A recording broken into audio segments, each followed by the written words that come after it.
Fala pessoal, bom dia, boa tarde, boa noite.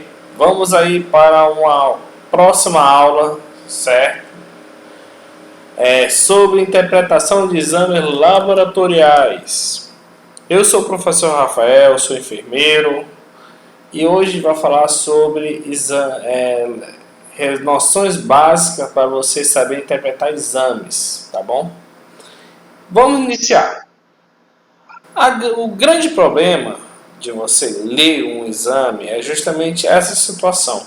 Eu tenho toda a certeza quando você, acadêmico da área da saúde, entrou na faculdade, principalmente de enfermagem, a primeira coisa que falaram para você foi: lê esse exame para mim. Aí você pegava o exame, olhava esse exame, via um bocado de nome esquisito, monócitos, linfócitos, leucócitos, e via um bocado de número. E você notou que tinha um padrão, tinha um resultado e tinha os valores de referência. Aí você olhava o resultado, via os valores de referência e tinha aquela base, ó. Se estiver abaixo, tá ruim. Se estiver muito em cima, também tá ruim. Mas você realmente não compreendia o que realmente significava aumentado e diminuído. Mas na aula de hoje a gente vai justamente desmistificar isso, tendo uma noção básica para você. E a primeira coisa que você tem que saber sobre exames laboratoriais, como eles são divididos. Nós temos exames laboratoriais, temos ele dividido em 5 partes específicas. A primeira parte é a hematologia. Hematologia é o estudo do sangue. E na hematologia você tem o leucograma, o hemograma, o leucograma e o coagulograma. O hemograma já está dizendo a grafia gráfica do sangue, o leucograma das células de defesa, coagulograma das plaquetas, dos coágulos. Temos aí a bioquímica do sangue, que inclui glicose, potássio, ferro, fósforo, zinco, algumas provas de órgãos vitais, como as provas renais, ureia, creatinina, prova hepática, TGO, TGP, prova cardíaca, CKMB. Tem a imunologia, que entra as imunoglobulinas, que são os nossos anticorpos, tanto de curta duração quanto de longa duração. A microbiologia, que inclui as culturas que a gente faz. E a parasitologia, que identifica a questão de parasitas no nosso corpo. Vamos começar falando sobre a hematologia. Para a gente entender sobre a hematologia, sobre o hemograma completo, que inclui hemograma, leucograma e coagulograma, você precisa saber que todas essas células, tanto as hemácias, quanto os leucócitos, quanto os coágulos, as plaquetas, todas elas são precursoras de uma única célula. Certo? Então, existe um início de tudo isso. Mas a gente vai falar conforme as séries. Temos aí os glóbulos vermelhos, conhecidos como as séries vermelhas, os glóbulos brancos, conhecidos como a série branca, e as plaquetas. Essas são as células do sangue. Nós temos aí o famoso eritrócito. O eritrócito, pessoal, o hematrócito, ele é a junção da hemácia com a hemoglobina. Aí vem o grande erro de muita gente. Muita gente confunde a hemoglobina. Todo mundo pensa que a hemoglobina é uma célula de sangue. A hemoglobina não é uma célula de sangue. A hemoglobina é uma glicoproteína. É uma glicose junto com aminoácidos. E ele se conecta à hemácia, ele se liga à hemácia através de uma substância chamada de ferro. Se não tiver ferro, não tem essa ligação. E a função da hemoglobina é justamente carregar o oxigênio. É importante você compreender esse conceito. Então você tem o eritrócito, que é a junção dos dois, certo? Da hemácia e da hemoglobina, o hematócito.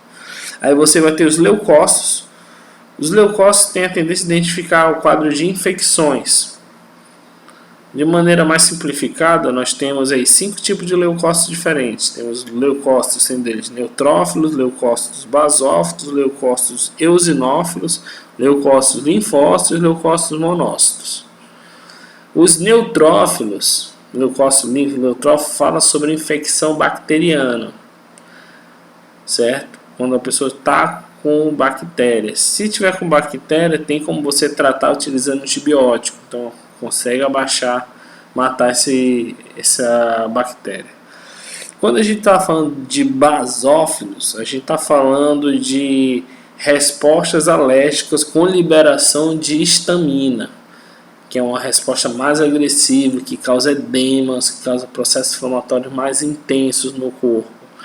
No caso, se dá muito para aquelas pacientes que tem aquele quadro de infecção, alergia alimentar, alergia a camarão, alergia à medicação, certo? Onde tem uma resposta mais intensa inflamatória. Já os eosinófilos falam sobre o processo parasitário, parasitas, certo?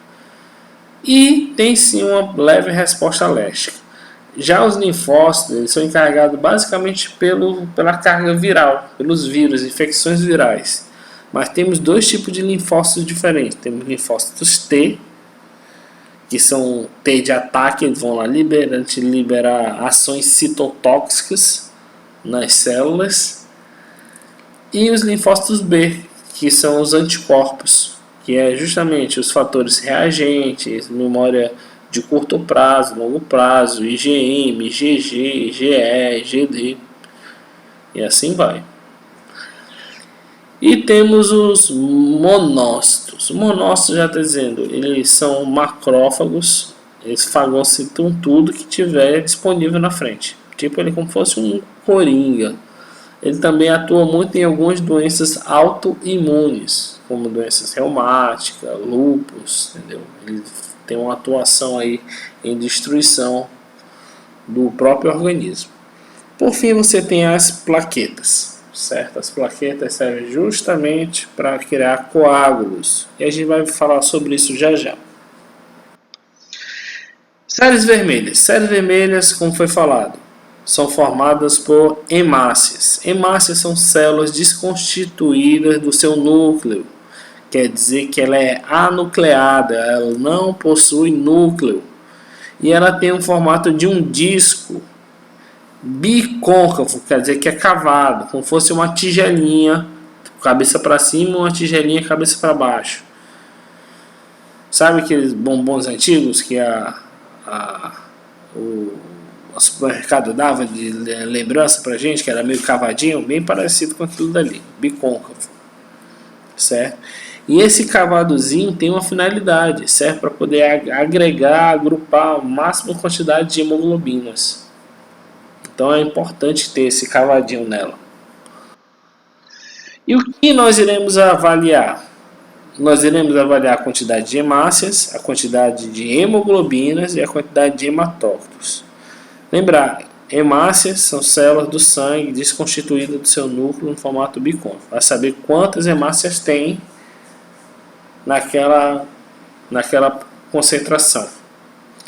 A hemoglobina, como ela carrega o oxigênio, e vocês aprenderam em fisiologia que existe um sangue chamado sangue arterial que ele é rico em oxigênio, e outra característica dele, ele tem uma coloração de vermelho vivo. E esse vermelho vivo se dá devido à hemoglobina, porque ela aumenta a pigmentação, ela deixa o sangue vermelho, bem mais vermelho do que ele é. Então é devido a isso daí. E a hemoglobina, ela se aclopa, ela se liga, se funde com a hemácia, certo? E ela só faz isso se tiver a substância ferro. E o hematócito já justamente é o volume globular da célula do volume do sangue, certo? É a quantidade de hemácias que tem sobre o sangue. Temos outros valores aí que falam sobre a dimensão dessa hemácia. O primeiro deles é o VCM, que é o volume de cada hemácia. O volume é o tamanho. Se ela é uma hemácia grande, ela vai comportar várias hemoglobina. Se for uma hemácia pequena, vai comportar poucas hemoglobinas. Uma macrocitose e uma microcitose. Tem o HCM, que é hemoglobinas por hemácia, a quantidade de hemoglobinas que tem em cada hemácia. E ela conta exatamente quantas hemoglobinas tem, quantas bolinhas tem naquela hemácia. Se é uma tigela, essa tigela está cheia de cereais. Então esses cereais eles são contados. Quantos cereais tem? Quantas hemoglobinas tem nessa tigela, nessa hemácia? Então esse é o CHCM, ou HCM. E temos também o CHCM, que é essa mesma descrição, só que composta em porcentagem. Quantos por cento tem cada hemácia de hemoglobinas? Ali ele conta os valores numéricos, aí ele bota em porcentagens, 80%, 50%, 40%, e assim vai. Bem, o que não podemos ver de anormalidade das hemácias? Primeiramente, a presença de reticulócitos, quer dizer que são células que possuem núcleos. Antes das células se tornar uma hemácia, existe o desenvolvimento dela, desde a célula precursora até virar hemácia. E durante esse processo, possa ser que o núcleo dela ainda continue lá. E se continua lá, aquele cavadozinho do bicôncavo, que deveria fazer o formato da tigela, não fica. Aí ele fica altinho, e se ficar alto, ele ocupa o espaço que deveria ser espaço da hemoglobina. E assim pode ter causado problemas secundários. Normalmente isso dá em pacientes com problema de leucemia, câncer, entendeu? Má formação. Outras más formações relacionadas às hemácias têm na sua própria forma. Temos aí a anisocitose, que são células em formatos diferentes. Você vai ver o sangue lá com hemácias pequenas, hemácias grandes, tudo misturado. Temos a esferocitose, formato de uma bola. Essa célula é para ser formato de um disco, mas não de uma bola. Lembrar que a bola é uma esfera em 3 dimensões. O disco é uma esfera em 2 dimensões. Então é só pratinho e a bola de futebol. Temos ovacocitose, que é o formato de ovo, propanocitose, formato de foice. Lembra lá? Anemia falciforme, isso mesmo. Então, o formato dessa tigela pode acarretar problemas sérios em carregar o quanto de cereais. Então, se a tigela estiver quebrada, no formato de uma lua, ela deveria carregar 100 cereais. Agora ela só carrega 50 porque ela está no formato certo. E isso aí leva os quadros de anemia. Temos aí a própria alteração na cor, policromancia, hipocromia, devido à própria pigmentação da hemoglobina, e a própria alteração do tamanho, microcitose e a macrocitose. Temos aí as lâminas de histologia, você pode identificar, você pode ver aí. Lembrar, essa parte de histologia é mais para quem é bioquímico, para quem é farmacêutico, até mesmo para biomédico, certo? Serve mais de referência. Para a gente, enfermeiro, é um pouco difícil, mais complexo, entendeu? Normalmente a gente coleta e manda para o laboratório. Mas se caso você estiver numa aldeia indígena, distante, acesso, você pode querer estudar fora a parte. Mas lembrar, isso aí não é a nossa função, tá bom? Mas estou mostrando a histologia aí para vocês. Problema. Fisiopatologia. A grande doença relacionada às células vermelhas, nós temos aí a famosa anemia. E a anemia se dá devido à alteração de um desses valores, sendo ele da hemácia, sendo ele da hemoglobina, sendo ele do hematócrito, da junção dos dois. E a gente pode classificar também esse tipo de anemia conforme o tamanho da hemácia, a forma dessa hemácia, no caso a hemácia falciforme, e mesmo pela quantidade de hemoglobinas. Hemoglobina precisa se juntar em massa, e precisa do ferro. Se não tiver ferro, ela não se junta. Então tem pouca hemoglobina na hemácia. E nós temos a anemia ferropriva. Mas existem algumas outras coisas que podem causar anemia. Uma delas são os medicamentos, as drogas. E temos aí uma redução na produção do sangue. Aí vocês precisam lembrar, qual é o órgão que produz o sangue? O órgão é a medula óssea, beleza. E qual é o sistema, professor? O sistema é o hematopoético. E temos essa primeira droga, medicação, os antineoplásicos. Que será que medicação é essa? Já está dizendo anti contra neoplasia, novas formações. Então a gente está falando de medicamento que combatem o câncer, certo? E você já ouviu falar dos famosos quimioterápicos, a famosa quimioterapia. E os pacientes de quimioterapia normalmente têm a tendência de raspar a cabeça, tem quadro de anemia, tem quadro de desequilíbrio eletrolítico, tudo relacionado ao uso dessas medicações para combater o câncer, certo? E outros aí, temos aí sequenciados psicotrópicos, tá bom? Que afetam diretamente a mente. Temos outras medicações que fazem hemólise, e eu gosto de falar aí da penicilina. A penicilina, nós temos dois tipos dela. Temos elas intramusculares e as endovenosas. E as intramusculares, temos dela aí a famosa bezetacil, certo? Ou para quem é mais íntimo aí, a famosa Bebel.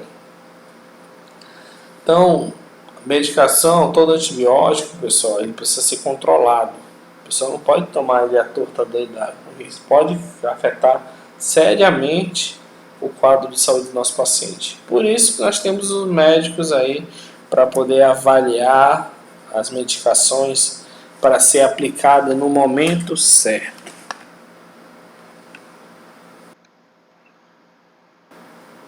Séries, finalizamos séries vermelhas, anemia.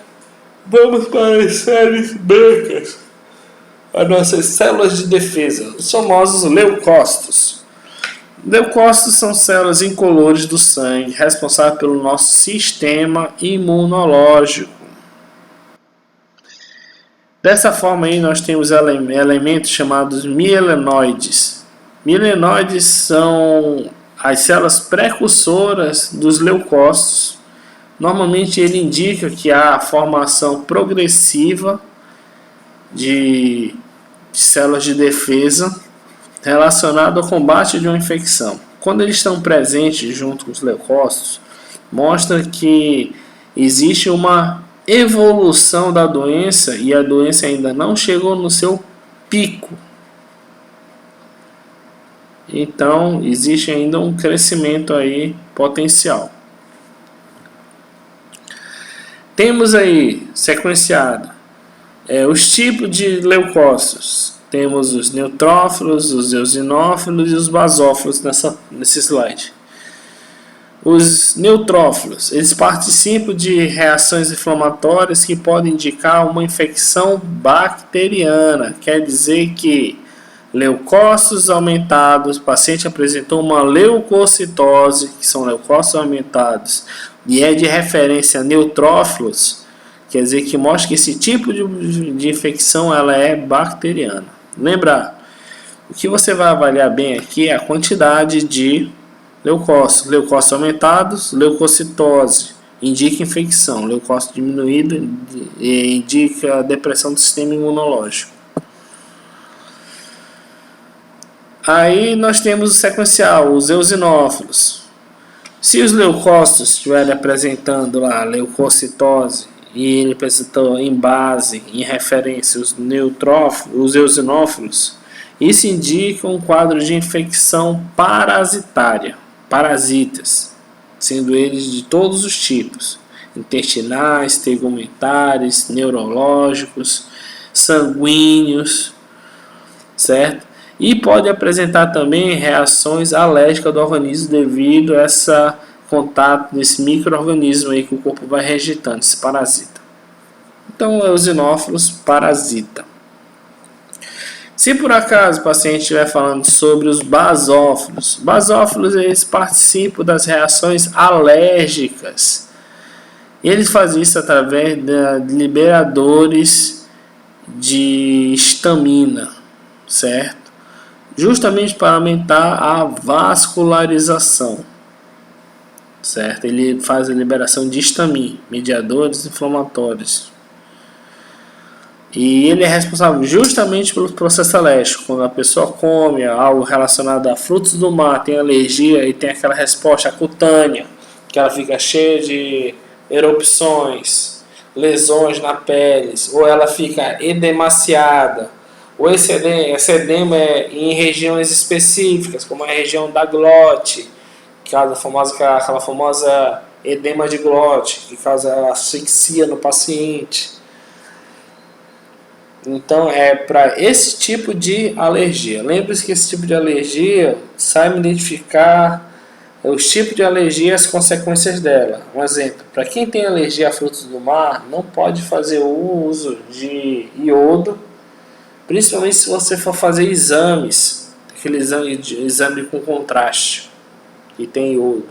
Quem tem a alergia clara de ovo, a ovo, tem que evitar tomar vacina, porque as vacinas, elas têm a tecnologia feita com clara de ovo e pode ter reações alérgicas. E assim vai, tá bom? Então, estudem essa parte aí para poder identificar os quadros de alergia. Também temos os linfócitos, que são também parte dos leucócitos. Os linfócitos temos dois tipos, como eu falei, os linfócitos B, responsável pela produção de anticorpos contra um determinado agressor. Aí esse B temos dois tipos, temos os de longa duração, os de curta duração. E os linfócitos T, que é de extremamente importância para o nosso sistema imunológico, que serve justamente de uma ação citotóxica, de atacar os vírus. Linfócito é relacionado à infecção viral. Já os monócitos, eles vão dar origem aos nossos fagócitos, nossos macrófagos. E os nossos macrófagos, normalmente, eles têm a tendência de ser um corinho, de destruir qualquer coisa que tiver de errado. Mas eles fazem a atuação em frente de algumas coisas, principalmente as situações autoimunes. O próprio corpo, ele combate ações do próprio corpo. Ele ataca nossas articulações, certo? Também tem indicação de destruição de células cancerígenas e assim vai. Os monócitos, eles são sozinhos, fazem tudo. Aqui mostra como é que ele funciona. Basicamente, as funções básicas dos neutrófilos, eles fazem esses três. Ele faz a quimiotaxia tecidual, quer dizer que ele identifica onde está a bactéria, faz um sinal químico e tudo que é os anticorpos vão para cima dessa bactéria. Aí vai causar todo aquele processo inflamatório, todos aqueles sinais logísticos que a gente conhece. E aí vai entrar a fagocitose da bactéria, elas vão ser digeridas pelos neutrófilos e elas, dessa forma vai acontecer o que? A própria destruição da bactéria. Aí temos aí uma imagem de um fagossoma invaginando e comendo ela por dentro, as bactérias. Temos as funções básicas dos eosinófilos. Fazem a mesma coisa que os neutrófilos. Tem a quimiotaxia, quer dizer que vai sinalizar que o parasita está aqui para que haja aquele início daquele processo inflamatório, aqueles sinais logísticos. Para os exudados, o exudado é justamente as secreções, vai ter uma resposta alérgica e vai ter uma reação contra esse parasita. Também é responsável pela remoção e a diminuição do processo de fibrina durante o processo inflamatório. Então temos aí o parasita e ele em volta dos parasitas destruindo eles. Temos os basófilos, responsáveis por processos alérgicos, e nós temos a liberação aí da famosa histamina. A histamina vai fazer vasodilatação e a vasodilatação vai causar o quê? Edemas, inchaço. Dependendo de que esse inchaço for, vai causar edema de glote, vai causar inchaço na região da face, dos olhos. A pessoa vai começar a se empolar todinha. Temos os linfócitos, ele tem uma ação citotóxica, certo? Temos os linfócitos T, que é o CD8, ele injeta toxina para poder destruir a célula contaminada. A ação auxiliar, que é o CD4, que tem a mesma função, só com uma potencialidade mais baixa. Temos a famosa natural killer, que são células destruidoras. E temos os nossos linfócitos B, que é justamente os anticorpos específicos, nossas células de memória, né? As imunoglobulinas aí ativas.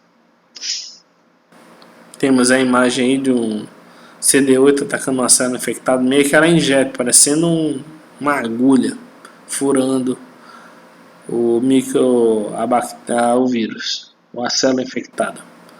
E temos o monócito. O monócito ele faz justamente fagocitose do sangue, ele tira aquele sangue velho, ele vai reciclando o nosso organismo.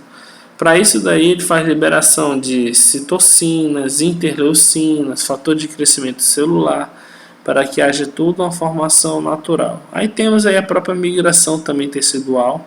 Um exemplo, o corpo teve uma lesão, o cara teve um corte, aí o corpo vai sangrar, vai criar o coágulo em cima e embaixo vai estar a intenção de cicatrização. A intenção de cicatrização vai se dar, o fator do processo de cicatrização vai se dar pelos fatores de crescimento celular, para que aquela lesão possa se curar. E o que estiver velho, sujo, o próprio macrófago vai poder digerir e destruir eles. Bem, e o que vamos analisar tendo o valor de referência dos leucogramas? Primeiramente, vamos ver a quantidade de leucócitos totais. Os leucócitos totais leucócitos aumentados, indicam um quadro de infecção. Você não sabe dizer que tipo de infecção, mas é uma infecção, certo? Então, o leucócitos totais aumentados é conhecido como leucocitose. Leucócitos diminuídos é conhecido como leucopenia. Então, leucocitose indica infecção, leucopenia mostra depressão do sistema imunológico. Aí temos células do tipo meta-mielinócitos, os mielinócitos e os bastonetes. Todos esses três mostram um quadro infeccioso agudo que está acontecendo agora, certo? E também é um princípio de formação de mais células, quer dizer que é uma progressão aumentada, dizendo que o corpo ainda está em evolução, em crescimento, ainda não chegou no pico, no auge da doença, para poder regredir. Então ele mostra um quadro de infecção, se é agudo e se está no auge dessa infecção. Já os neutrófilos indicam o quê? Infecções bacterianas. Então, leucócitos totais estiverem aumentados, apresentam uma leucocitose, e essa leucocitose foi de referência neutrófila, mostra sinais de infecção bacteriana. Se for basófilo, vai estar lá os leucócitos totais aumentados e os basófilos lá também aumentados, mostrando que o paciente está com um quadro de infecção ou um quadro de alergia. E lembre-se, alergia a alimentos também pode ser alergia a substâncias, certo? Ou a coisas como poeira, pelo de animais, de gato, substâncias químicas, substâncias de limpeza, perfumes. Então vai estar incluso aí. E incluindo outros tipos de alergia, até alergias mesmo respiratórias, tá bom? Asma, bronquite, essas coisas.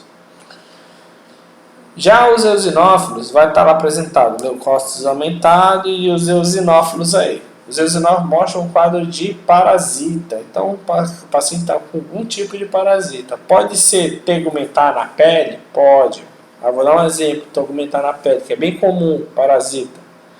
Peniose, piolho, certo? Então, pode ser apresentado. Intestinal, parasita intestinal, temos aí a tênia, a famosa solitária. Parasita cutâneo na pele, tem aquele famoso bicho do pé, também é um tipo de parasita, então ele vai se apresentar aí. Temos um parasita na corrente sanguínea, que fica dentro das hemácias, que é a malária vivax. Então, apareceu o parasita, eosinófilos na cabeça. Temos aí sequenciado os linfócitos. Linfócitos tem os dois tipos. Então temos aí o CD4 e o CD8. Ele indica o quadro de infecção viral.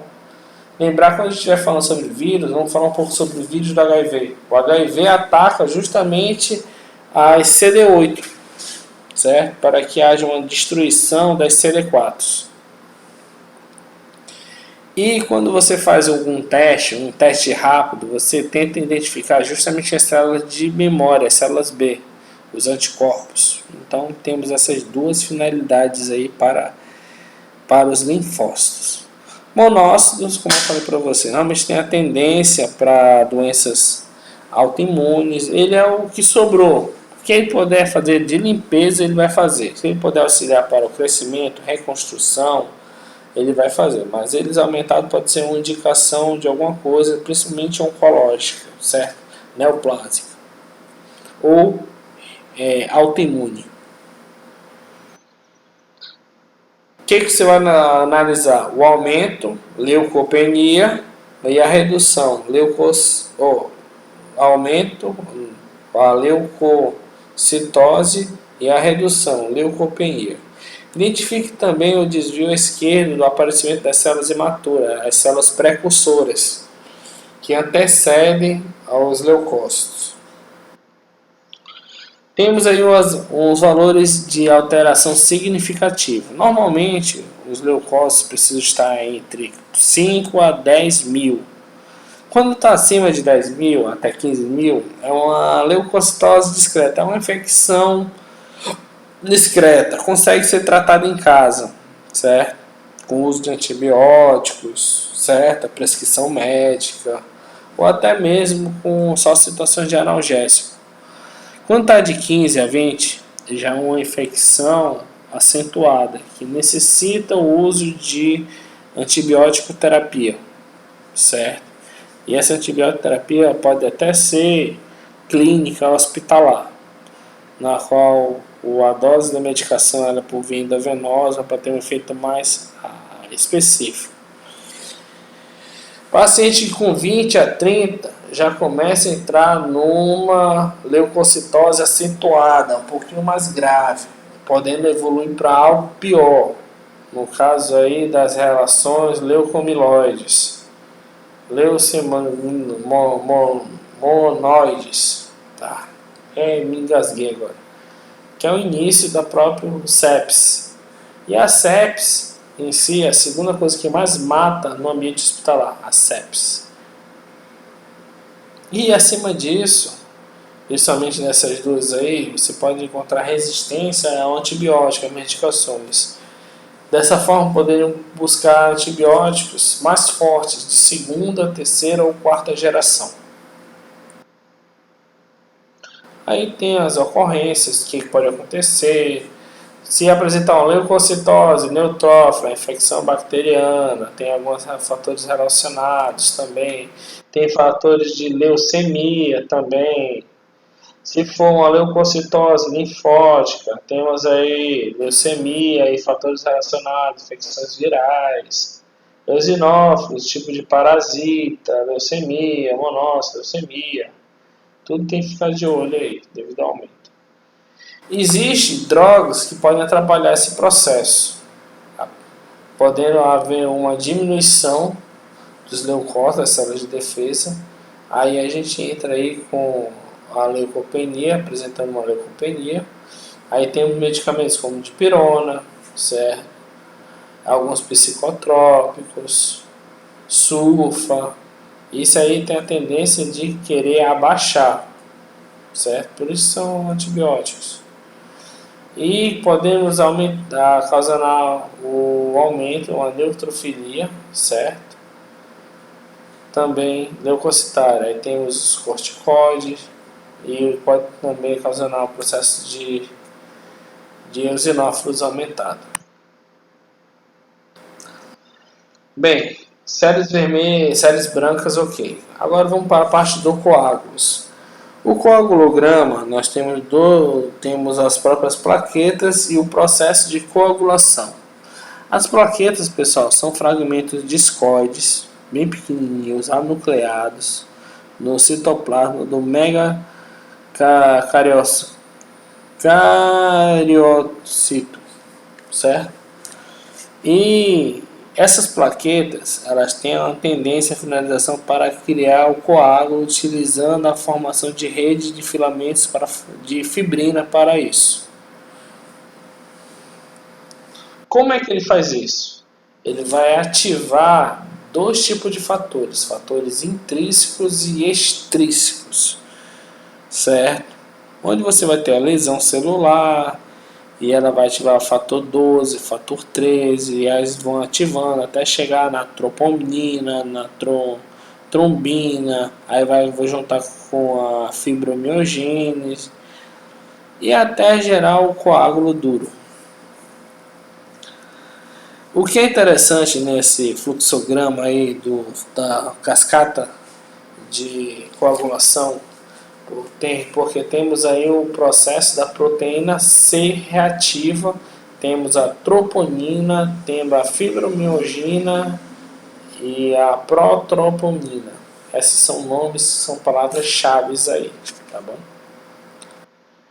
Aí temos a via intrínseca dentro do corpo, que causa essa cascata, e a extrínseca fora do corpo, que vem devido a alguma lesão. Lembra que o coágulo, o trombo, ele tem a finalidade de fazer o que?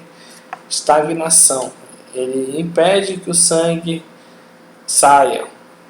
O problema é que dentro do corpo humano, esse sangue pode ficar preso. Esse trombo pode ficar entupir vasos. Entupindo vasos, você tem um famoso acidente vascular. Se for no seu cérebro, chamado de AVC, no coração de infarto, nos pulmões de derrame, nas suas pernas de trombo. Então, você precisa entender essa formação. Temos vários tipos de exames com referente ao coagulograma. O mais simples dele é a contagem de plaquetas. A contagem de plaquetas, você pode apresentar uma plaquetocitose, o aumento das plaquetas, ou uma plaquetopenia. A contagem de plaquetas normalmente se está no famoso hemograma completo. E ele se dá, se o paciente tem uma plaquetocitose, o aumento dessas plaquetas, ele tem formação de coágulos muito rápido. E se o cara faz coagulação muito rápido, quer dizer que tem risco de trombos e tem risco de acidentes vasculares. E se por acaso o paciente apresentar uma plaquetopenia, uma diminuição do nível de plaquetas, ele tem a tendência de sangrar com a maior facilidade, e principalmente sangrar através dos poros, olhos, pele. Aonde tiver um porozinho e tiver contato com capilar, ele vai sangrar. Aí temos a doença aí que faz isso de maneira bem específica, a dengue hemorrágica, dengue do tipo D. Ele faz isso. Bem, temos outros tipos de exames de coágulo. Temos o tempo de coagulação, que é utilizado para pacientes pré-cirúrgicos, para saber o tempo da cirurgia. O tempo do sangramento, também indicado para essa finalidade. A prova do laço, que mede o processo de hemostasia primária, para ver se a pessoa tem a formação de petequia, sim ou não. Retardo do processo de coagulação. avaliar se deve funcionar das plaquetas, se as plaquetas estão funcionando de maneira adequada para que haja formação desse coágulo. Temos o tempo de ativação da protrombina, certo? Que é a formação da normalidade da via extrínseca, da fator de coagulação da cascata. Temos aí da fator extrínseco e do fator intrínseco, a tromboplastina, o tempo da tromboplastina. Temos a velocidade da hemossedimentação, o resultado da sedimentação das hemácias, certo? As atividades das substâncias plasmáticas, que é um exame específico de sangue da hematologia. E temos aí os processos inflamatórios que levam à agregação maior dessas hemácias, o famoso PCR aí, que a gente pode colocar. Existem medicamentos que podem causar distúrbio de plaquetas. Entre eles, você pode ver a redução do número de plaquetas, causando uma plaquetopenia e auxiliando o paciente a fazer o que? Processo de sangramento. Entre eles, aí, o de mais importância, de mais relevância, é a famosa heparina, que ela é um anticoagulante, ela diz que ela diminui a quantidade de plaquetas, fazendo que a pessoa tenha um processo de sangramento.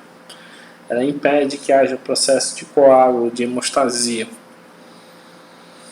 Temos aí a redução da agregação plaquetária, a junção dessas plaquetas com as hemácias, impedindo que haja coágulos. E temos aí de referência a famosa aspirina, o ácido acetil salicílico. Por isso que a gente utiliza ela atualmente para medicações cardiovasculares, que ela diminui o risco de trombo. Bem, falamos sobre células vermelhas, hemácias, hemoglobinas, hematócrito, falamos sobre células brancas, leucocitose, leucopenia, neutrófilos, eosinófilos, basófilos, linfócitos, monócitos. Falamos também da coagulograma, a contagem de plaquetas, plaquetocitose, plaquetopenia.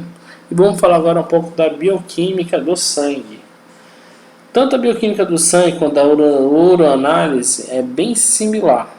Lembrem que o que estiver em demasia, em excesso na corrente sanguínea, vai ser liberado pelos rins, certo? Se você sabe o que a química faz no organismo humano, você vai saber o que está em excesso e o que vai estar causando deficiência no organismo. Como está dizendo, bioquímica. Bio é vida, não é a química da vida, tá bom? Entre elas, entra a primeira coisa, a glicose. E você, na altura do campeonato, sabe que a glicose ela é fundamental para gerar energia, certo? Para gerar ATP através da respiração celular. Mas lembrar, a glicose não gera energia sozinho, ela precisa do oxigênio. Então a gente vai avaliar a quantidade de açúcar no sangue, de glicemia. E a quantidade de açúcar no sangue é similar à frequência cardíaca. O normal é estar entre 60 a 100. Isso com a pessoa estando num quadro chamado de jejum, que é um período de pelo menos 6 horas sem se alimentar. Lembrar, sem se alimentar consumir alimentos, desde sucos, café, comida, não pode consumir. Mas dá para beber água? Dá. Você pode beber água que não atrapalha a avaliação da glicemia. Se por acaso você em jejum, você está dentro desse parâmetro, então você está no período normal. Se estiver abaixo de 60, você está no quadro chamado de hipoglicemia. E abaixo de 40 você está no quadro de hipoglicemia severa. Lembrar que a hipoglicemia é um dos Hs, hipoglicemia é um dos Hs de uma parada cardiorrespiratória. Quer dizer que o paciente pode parar se ele abaixar demais a glicose. Tá bom? Então fiquem atentos aí, no caso desse severo aí, você precisa fazer reposição quase imediata aí. Corrigir essa glicemia. E no oposto nós temos aí a hiperglicemia. Tudo acima de 100 é hiperglicemia, certo? Só que existe um quadro chamado de pré-diabético, que é o quadro de 100 a 125 em jejum. Se você tiver nessa faixa, se você fez o exame, está nessa faixa de 100 a 125, isso é chamado na pré-diabetes, certo? Lembre-se que a hiperglicemia ela aumenta acima de 100, mas você precisa saber por que está acima de 100. Você pode aumentar a sua glicemia comendo um doce, sei lá, você comer um alimento hipercalórico, comer um pudim. Sua glicemia vai estar lá em 200, entendeu? Mas nem é porque está em 200 você é diabético. Mas se você estiver em jejum e estiver nessa faixa etária de 100 a 125 em jejum, já é um sinal de alerta, um sinal amarelo aí para pré-diabetes. Acima de 125 em jejum já se considera esse diabético, tá bom? Mas veja a causa. Fator estresse também aumenta a glicemia. Talvez o cara não come nada, mas a glicemia dele está sempre alta. Isso aí é o glicogênio sendo quebrado no fígado e aumentando a taxa de açúcar na corrente sanguínea, certo? Isso aí a gente pode falar em outra aula aí de endócrino, certo? De hormônios, que dá para falar sobre isso de maneira mais adequada. Bem, glicose, você sabe para que serve já, gerar energia. Você vai avaliar se está em excesso, se está diminuído. Excesso, hiperglicemia, diminuído, hipoglicemia. Temos a proteína plasmática. E temos a proteína que eu gosto de falar, que é a albumina. A albumina, ela mostra sinais de desidratação, paciente desidratado. Só que a albumina é um tipo de proteína que agrega água, líquido. E ela retém, mantém preso. A albumina, ela se dá muito presente em mulheres em processo de gestação, principalmente para formar aquele barrigão bonito lá que a gente vê, que a gente avalia, certo? Cheio de líquido amniótico, então aquilo é excesso de albumina. Então ela desidrata tudinho o corpo para poder acumular esse líquido num canto só. Temos aí as lesões hepáticas e renais, funções diminuídas. E tem um quadro que é bem interessante, o pessoal falava antigamente, do famoso pé inchado. Por que os caras tinham pé inchado? Se você for reparar um alcoólatra que tem a insuficiência renal, ele literalmente tem um pé inchado. É demasiado o pé dele. E isso se dá devido a esse acúmulo de albumina nos membros inferiores, tá bom? Então ela pode ser uma indicação também dessas lesões hepáticas, lembra álcool, cirrose hepática, e insuficiência renal, acúmulo de líquido também no organismo. Temos aí as globulinas. Globulinas também são proteínas, certo? E estão relacionadas à imunologia, mas a globulina está em vários tipos. Tem a hemoglobina, ela é uma globulina, certo? Uma glicoproteína, proteína, deu para entender? A imunoglobulina também é relacionada ao sistema imunológico, o famoso IgG, IgM, IgD, IgA, IgE. Temos aí uma relação também de medicamento e a quantidade de proteína, uma relação dele com o fígado sobre a própria metabolização, certo? Temos aí os lipídios, certo? Plasmáticos, as lipoproteínas também. Quando a gente fala de lipídios, deixa eu rapidinho, antes de começar lipídios, deixa eu voltar aqui falando sobre proteínas. Quando a gente fala em proteína, quantidade de proteína, você precisa saber o que é proteína. E a proteína é um alimento, um nutriente, certo? Que é a carne. Carne é proteína, certo? Só que a carne, a proteína, ela é um macronutriente, algo que você consegue ver. E toda a alimentação da gente serve para as nossas células, que são microscópias. E a gente precisa desse micronutriente. E você precisa de saber para que serve uma proteína. Pessoal, as proteínas elas servem para que haja funções no nosso organismo. Algumas proteínas carregam oxigênio, as hemoglobinas, outras fazem parte das funções dos anticorpos, as imunoglobulinas. Outra tem funções de estruturação muscular, as fibras musculares, certo? E como é que ela funciona? Ela é como se fosse uma peça de Lego, onde a carne é o Lego. Imagina só, você tem um carro de Lego, todo bonitão, grande, é um pedaço de carne. Ele entra no seu corpo através do sistema digestório, é quebrado, essas peças são todas desmontadas. Aquele carro, que era a proteína, ele é desmontado em vários bloquinhos pequenos. Só que esses bloquinhos pequenos têm nome. Esses bloquinhos pequenos são chamados de aminoácidos. E esses bloquinhos pequenos servem para ser separados e ser absorvidos pelo corpo. Depois que eles são absorvidos, eles são metabolizados e as células vão pegar esses aminoácidos e vão reconstruir novas peças. Possa ser com aquele carro que veio, aquela proteína grande, que era um carro, você consiga construir, sei lá, 10 casinhas pequenas com uma única proteína grande. Deu para entender? Mas essas proteínas têm funcionalidade diferente do nosso organismo, conforme elas são construídas. Então, ela serve para a construção dessas proteínas. Já os lipídios, lipídio é o termo técnico para gordura. Então, estou falando de gordura, triglicerídeo, colesterol. E tem gorduras ligadas a proteínas, lipoproteínas. Mas vamos falar sobre triglicerídeo e colesterol. Triglicerídeo e colesterol são gorduras, lipídios, que têm certas finalidades. Para que a gente precisa de gordura no nosso corpo?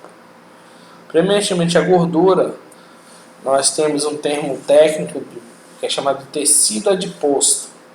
O tecido adiposo é o tecido abaixo da derme, certo? Composto por gordura, que é o tecido subcutâneo. E ele é responsável por questões de impacto, proteção de órgãos contra impacto. Tem também uma proteção térmica e de calor.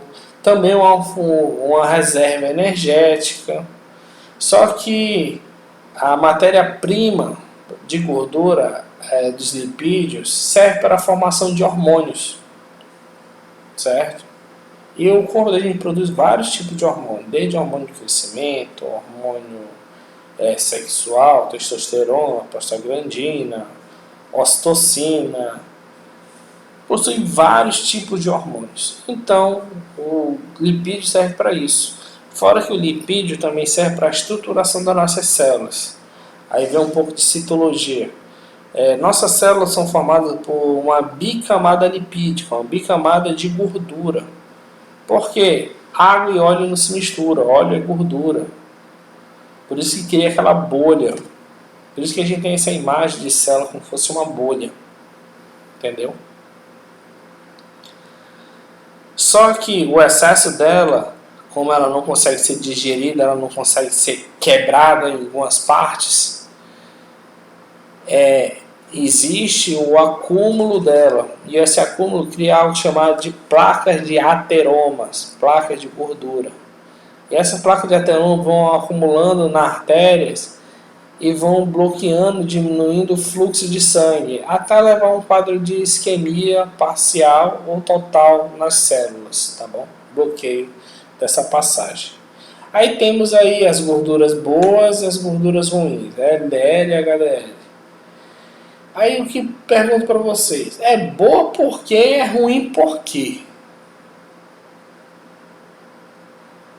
Bem, gorduras ruins, elas são ruins porque elas não conseguem ser quebradas. Os lipídios, como a proteína é grande, macroalimento. Quando eles se tornam microalimentos, se torna aminoácido. Ela foi quebrada em vários pedacinhos, em vários aminoácidos. O lipídio, a gordura, não consegue ser quebrada. Quando ela consegue ser quebrada, ela se quebra em algo chamado de ácidos graxos. E esses ácidos graxos que o pessoal utiliza para poder formar hormônios de diversos tipos. Então, ela é ruim porque ela não consegue ser quebrada, certo? Não consegue ser digerida. E o corpo tem dificuldade de eliminação dela. Aí só tem o quê? Processo de acumulação dela. E ela, a lipoproteína boa, ela tem facilidade de ser quebrada, certo? Aí inclui alguns alimentos, por exemplo, alimentos que não conseguem ser quebrados, que a gordura é chamada de insaturada. Alimentos com fritura. Você vai fritar, sei lá, uma carne de hambúrguer, fritou, usou óleo, aquele óleo lá que está encharcado a carne, ele é uma gordura insaturada. Você não vai pegar nada. Quando você pega qualquer gordura e esquenta, ela torna de saturado para insaturado. Agora, gorduras boas. O azeite de oliva, quando você bota numa salada. Ele cru. Se você pegar o azeite de oliva e for fritar, esquentar ele se torna de insaturado para insaturado. Aí você acaba estragando um óleo, certo? E temos outras gorduras boas, a gordura do abacate, certo? É uma gordura boa. E assim vai, entendeu? Temos aí a gordura do peixe, o famoso ômega 3, certo? Ou ômega 6, ou até mesmo o ômega 9. Esse 3, 6 e 9 mostra que ela pode ser quebrada na terceira camada, ou na terceira cadeia de carbono, na sexta cadeia de carbono e na nona cadeia de carbono.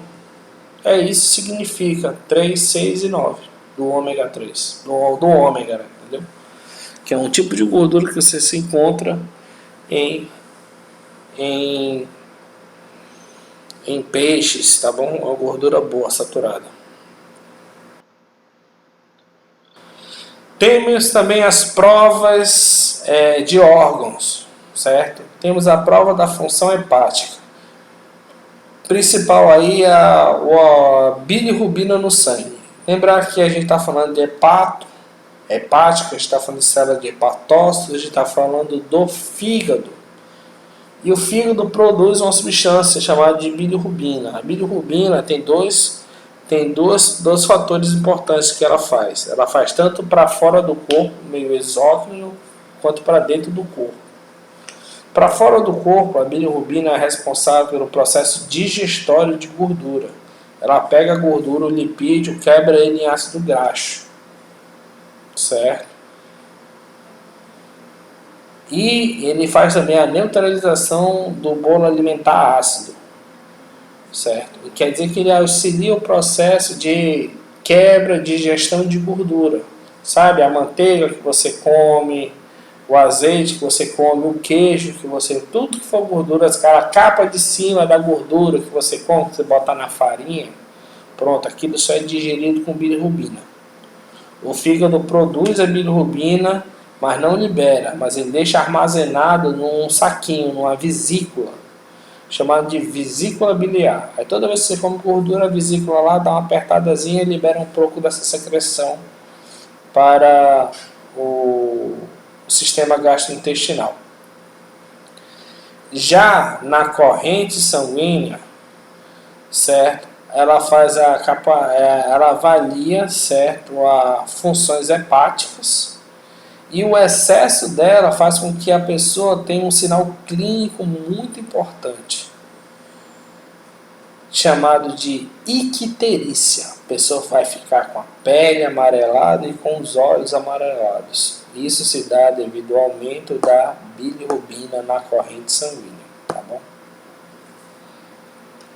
Temos outras provas hepáticas, algumas de enzimas celulares, o famoso TGO e o TGP. TGO, justamente, ele apresenta no citoplasma, certo? Também nas mitocôndrias. Também ele é um indicativo comum encontrado em pacientes com infarto agudo do miocárdio. Fora, ele mostra que seu fígado está mostrando uma lesão, ele vai mostrar também que o paciente teve uma lesão cardíaca do miocárdio. O TGP, certo? Ele só mostra a lesão hepática, lesão no fígado, paciente com cirrose, com algum tipo de hepatite.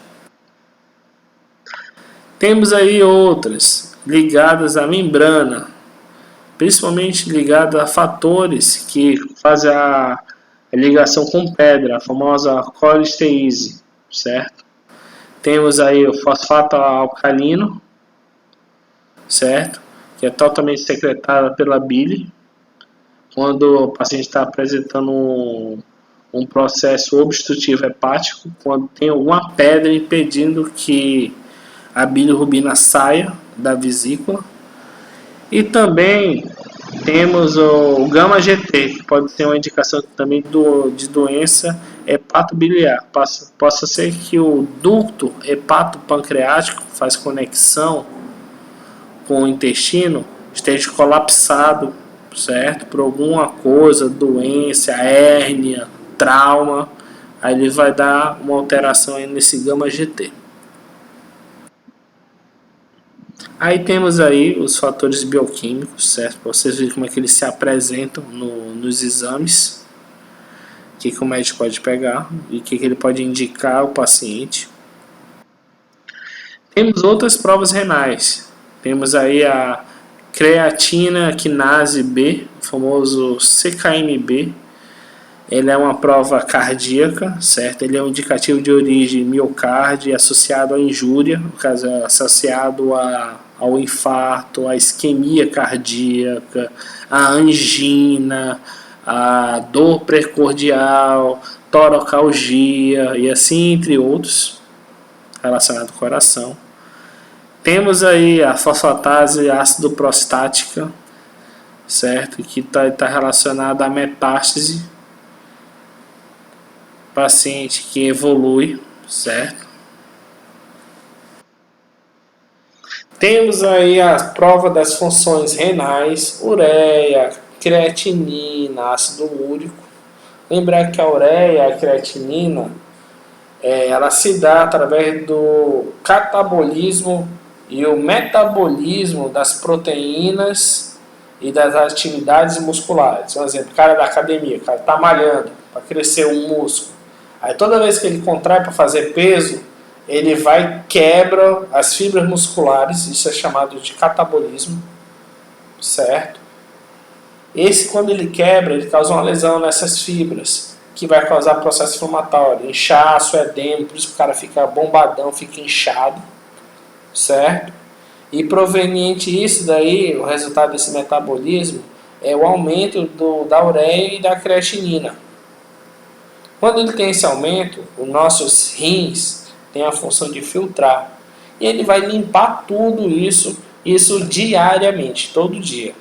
Por isso, quando eles estão aumentados, está mostrando que o zelador, os rins que deveriam limpar, não está limpando. Quer dizer que está mostrando uma diminuição da atividade renal. Os rins estão entrando em insuficiência renal ou pior, em falência renal. Pode ser um indicativo de utilizar o que? Processo de diálise nesse paciente. O ácido úrico mostra também essa doença renal, principalmente saindo na urina, em excesso na urina. Temos outra aí relacionada às bioquímicas: potássio, cálcio, fósforo, as proteínas, o ferro. E eu queria falar de algumas delas. Proteínas, já falamos que era proteínas, albuminas, globulinas ali. Temos o ferro, lembra que o ferro serve para fazer conexão da hemoglobina com a hemácia, você já sabe. Para que serve o cálcio? Ninguém tem ideia? E o potássio? Vamos falar do cálcio. E se na altura do campeonato você falar que cálcio só serve para os seus ossos e para os seus dentes, para fortalecer, vai aparecer minha mão aí virtualmente dando na sua boca, certo? Para testar se os dentes estão fortalecidos mesmo. Só brincando, pessoal. Pessoal, uma das Menos atividades preocupantes é a quantidade de cálcio para os ossos. O cálcio ele serve para ativação das bombas de cálcio, serve para polarização e repolarização de membrana, quer dizer que ele ativa a contração muscular. Ele faz com que você contraia os músculos. E existe um músculo que contrai sem parar. Adivinha que músculo é esse? É esse mesmo que você está pensando, no coração. Músculo cardíaco. Quer dizer que o cálcio ajuda seu coração a bater. Está batendo. Então, cálcio é muito importante. Fora para as funções cardíacas, mas para as funções também neurológicas. O cálcio ajuda os seus neurônios a fazerem sinapses cerebrais através dessa polarização e repolarização de membrana. Tá bom? Temos aí o potássio, também tem essa mesma finalidade. Existe uma ativação de membrana. Também ele serve para controlar a pressão osmótica, certo? No meio intracelular e extracelular também. Então, tem uma finalidade muito grande cada química dessa no nosso corpo, a famosa bioquímica.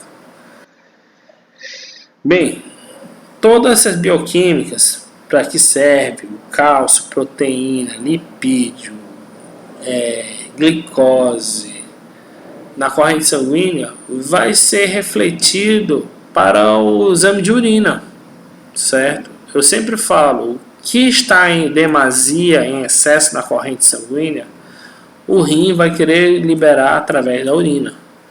Então nós temos aí na bioquímica da uroanálise, da urina. Você tem o famoso exame EAS, que é o exame sedimentado da urina, onde ele vai ver a cor, o aspecto, o volume, o pH e a densidade dessa urina. E nesse estudo sedimentado, você vai ver a quantidade de proteínas. Se tem proteínas, o paciente está apresentando uma proteinúria.